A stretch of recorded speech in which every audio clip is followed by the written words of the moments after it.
On June 23, 2016, Britain voted to leave the European Union. Voters cited immigration and sovereignty as their top reasons for leaving. But more than 3 years later, the United Kingdom is still part of the EU. The original departure date was set for March 29, 2019. But after a series of events, that deadline was extended to October 31, 2019. And then came another extension. Now, the deadline for Britain to leave Europe is January 31st, 2020. But before that can happen, the UK will hold an election on December 12th. And the outcome of that election will not only shape how Brexit happens, but perhaps even if Brexit happens at all.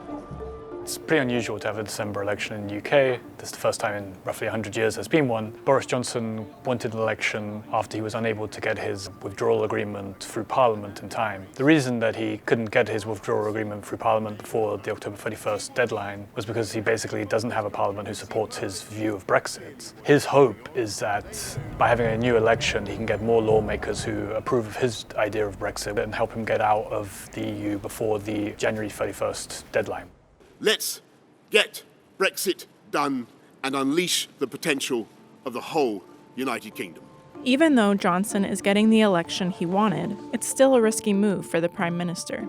For Boris, the worst-case scenario is that rather than get a majority in Parliament, he actually loses more seats and allows someone, probably Jeremy Corbyn of the Labour Party, or perhaps even someone else, to form a government and he loses the government. Boris is actually running in a seat himself. He's a member of Parliament. So in theory, if he loses that seat, he can't be Prime Minister even if the Conservatives win the election. It's a calculated risk, basically. Like when you look at the polls, the likelihood is that he'll keep government. He'll probably be able to get a majority, and that would just make his life so much easier in everything that's going forward. And so it makes sense why he wanted to do it. But it is a risk.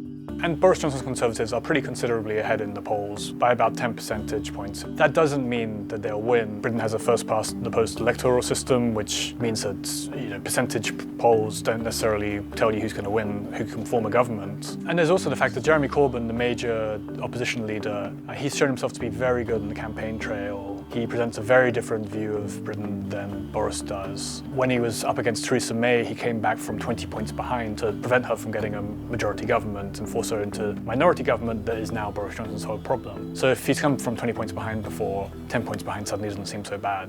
If you watch the debate, you'll have heard Boris Johnson claim that he'll get Brexit done. Over and over and over and over and over again. He might still be saying it for all I know. That claim is a fraud on the British people. With Labour, it will be very different. We will get Brexit sorted within 6 months. So the Labour Party, they're not anti-Brexit. They say they want a softer Brexit, where the UK stays much more in line with the EU than it would have done in other situations. Boris wants a much harder break, which would cause more disruption, but also enable the UK to have more say in how it governs and how it makes trade deals with the United States, for example. It could speed up the process of Brexit. If Boris Johnson can get a sort of overwhelming majority, he could push through a lot of laws. He could push through his deal and the final rounds of negotiation. He could push through trade deals and things like that. However, the election outcome could also massively slow down Brexit. If Boris loses government, the likelihood is that whoever succeeds him would have to go back to the EU and negotiate a new withdrawal agreement, which presumably would mean another extension and however many more months or years of Brexit negotiations.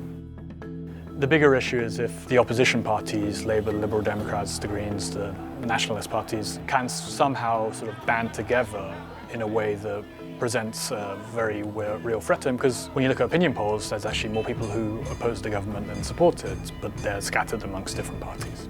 If Jeremy Corbyn or another Prime Minister succeeds Johnson, they might even take Brexit back to the British public with a second referendum, which could mean Britain does not leave the EU after all.